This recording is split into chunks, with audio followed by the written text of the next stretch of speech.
Greetings. So it's almost the midterm or the final, so I wanted to give you a little advice on how to prepare for the exams. Most of it's going to be the triads in the code lessons. Review the topic lectures, review the demos, review the hypothesis generation, the code generation. There will be content on those things. What I'm really looking for all that content, there's no gotchas. I want to make sure that you looked at it.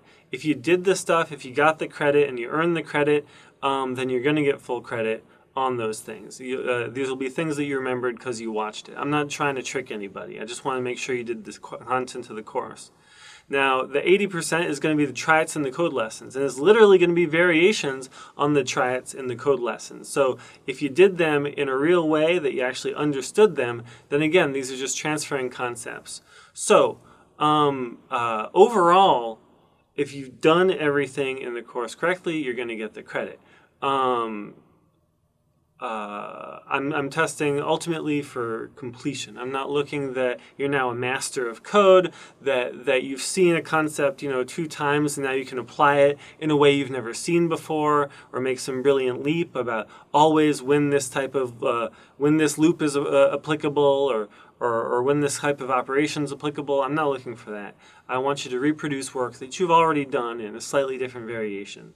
So, I can pin that down a little bit. So in one of the very first code lessons, I showed you that Python can represent significant digits, that you can represent it can represent scientific notation. So you can represent the number 1000 as a Python number as 1000, or you can represent the number 1000 as a Python number of typing 1E4. If you assign that to a variable, you'll get 10,000. Okay, that's great. I taught that in the lesson. It was in there, you ran it, it was fine, but it never appeared in a triad.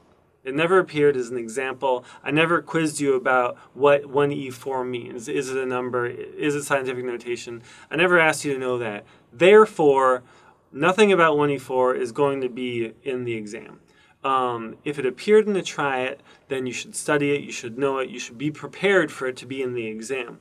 If it was in a lesson, but it was never in one of these examples that you ran, that you got the green correct on, then you don't have to be prepared for it. So I'm making it as easy as possible to study for the exams. You can do really well in the exams just by going over all the examples, and you're going to find a question that's very close to a question you've already solved before. Great. Other than that, just some more general advice. So when the triads, when you were learning them, you were able to plug in lots of answers, always run the code, and play around with it until you got it right. On the exam, you're not going to be able to do that. It's going to be multiple choice on Canvas. There won't be any interactive environment. You're not going to have a code notebook open.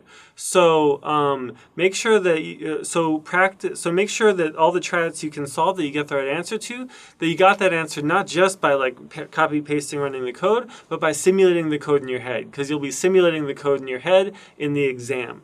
So you're reproducing the environment during your practice session that you're going to be in during the exam. And that's a great way to study in general. So with that advice, focus on the triads, reproduce the environment that you're going to be studying in, and make sure you just did all the course content and did it all correctly. You're going to be very well prepared for both the midterm and the final. Thanks a lot.